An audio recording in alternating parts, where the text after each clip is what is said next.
Welcome back. We now proceed to the Archaic Age, which, as you remember from your previous intro video, is around 800 BC down to the particular year 480 BC.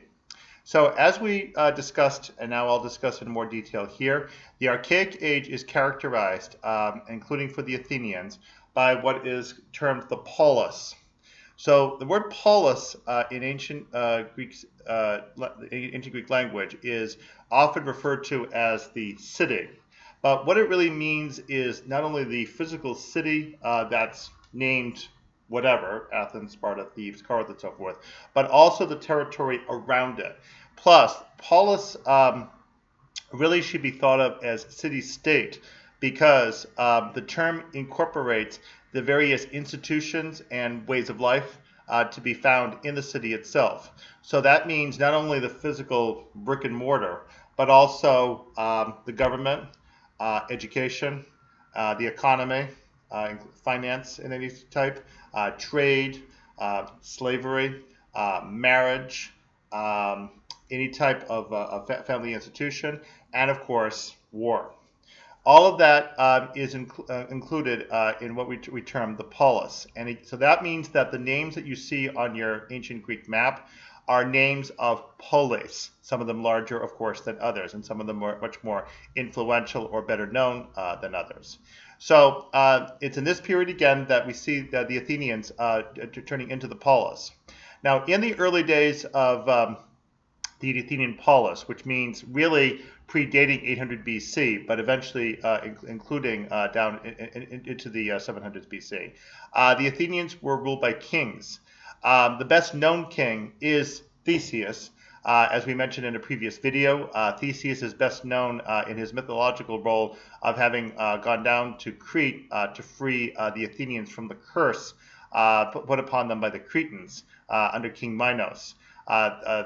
Theseus is able to penetrate the labyrinth with the help of Minos' daughter Ariadne with the string and a sword that he's able to use to dispatch the Minotaur and thereby put an end to the tribute that the Athenians had to pay to the Cretans.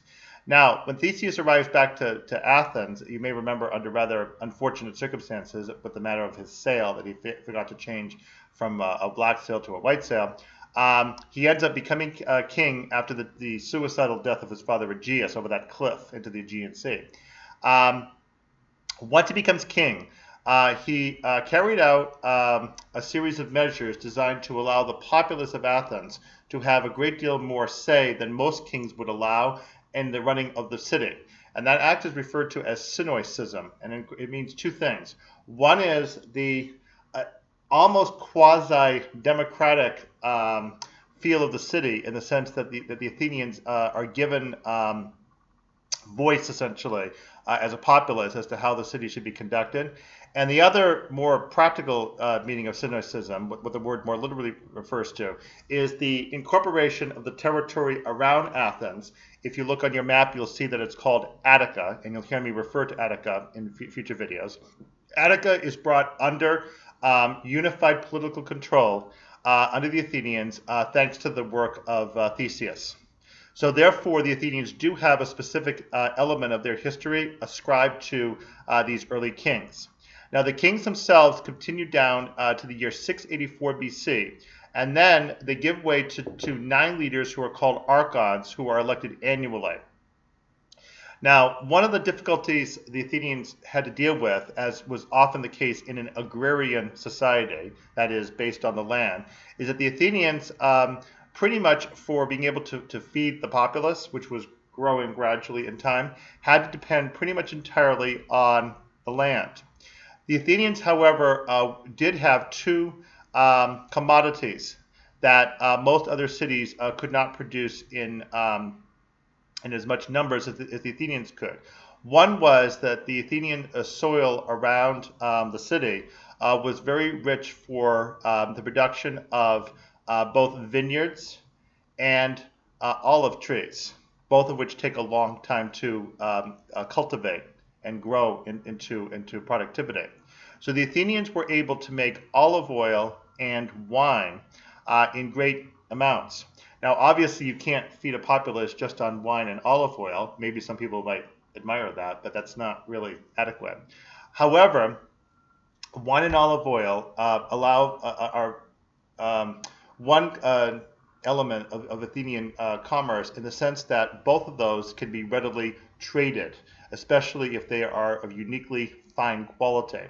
And it's not, of course, a coincidence, therefore, that the Athenians, of course, have their patron goddess Athena, whose attribute is the olive tree, and the Athenians also closely worship Dionysus, who is associated with wine.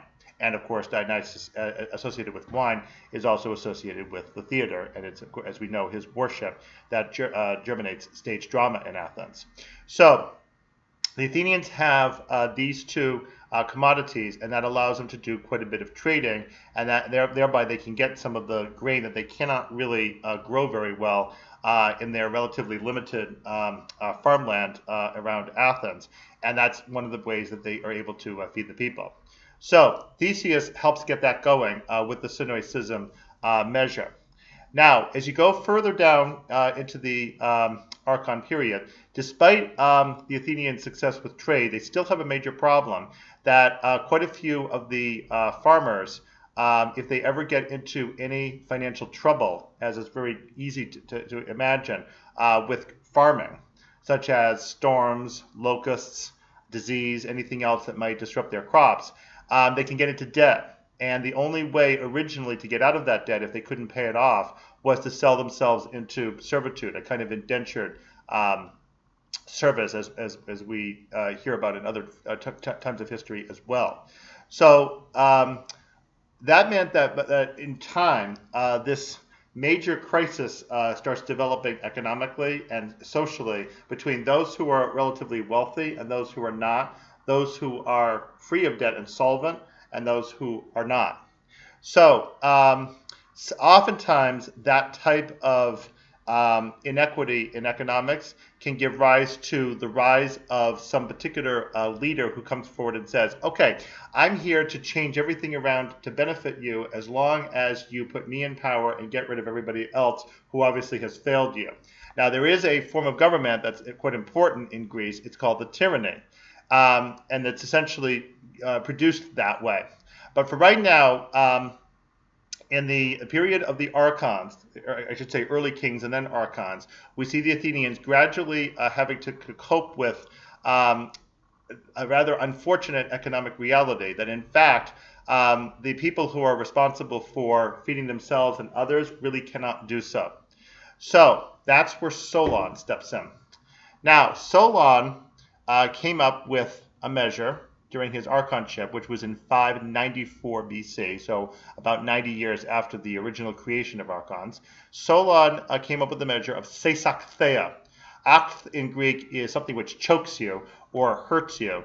It could also refer to a debt, that's a financial pain. And seis is like an earthquake, seismology. It means to shake, and specifically to shake off, or in this case, to remove. So seisaktheia refers to the shaking off of debts, and essentially what it amounted to was a cancellation of the practice of debt servitude, and probably in large measure a cancellation of the debts themselves, although we don't know if in fact literally all debts were canceled. Certainly a lot of the really bad ones must have been. So Solon did this, and then Solon established 4 property classes that defined by wealth exactly where somebody was on the social and political ladder, as it were. The wealthiest people were defined by those who could own an entire estate. Then the next wealthiest stage were those who could own horses and a farm appropriate for the training of horses, who were very important in Athenian society, especially for the cavalry, but also for, say, plowing or farming or anything else. And then next below that are those who were able to own a team of oxen, which still allows them to run a pretty good-sized estate for farming purposes. And then finally, everybody else who doesn't have any of those advantages. So those 4 property classes define much more specifically exactly where everybody is in the social ladder and who is eligible for which offices. So that means that the wealthy now know that they will be able to get certain political positions that poor people can't have. At the same time, however, poor people are now relieved of the concern that if they can't pay debts off, that wealthy people will take advantage of them by forcing them into servitude.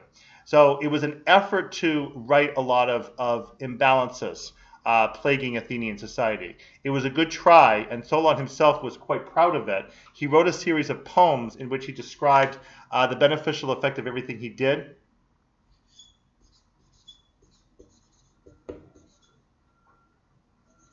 And the term that he used to basically pat himself on the back was eunomia, which is basically saying that the populace that is under the control of the government is being ruled well or has good laws. So interestingly, the Athenians at this time weren't all that interested in democracy as such. That word itself didn't even exist in the language at that time. And the Athenians, no more than any other polis, were convinced that turning the rule over to the entire people to run the city together was going to be the most beneficial. There was, of course, plenty of evidence to suggest that the opposite was the case. But what Solon did do was to try to straighten out the laws in order to prevent injustices being carried out against the more disadvantaged portion of the population.